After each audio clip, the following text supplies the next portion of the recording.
কেমন আছো তুমি?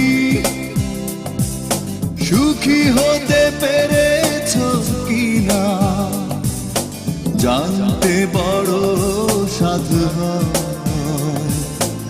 আমাকে ভুলেছো কিনা?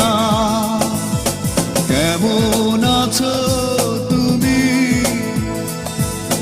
সুখী হতে পেরেছো কিনা জানতে বড়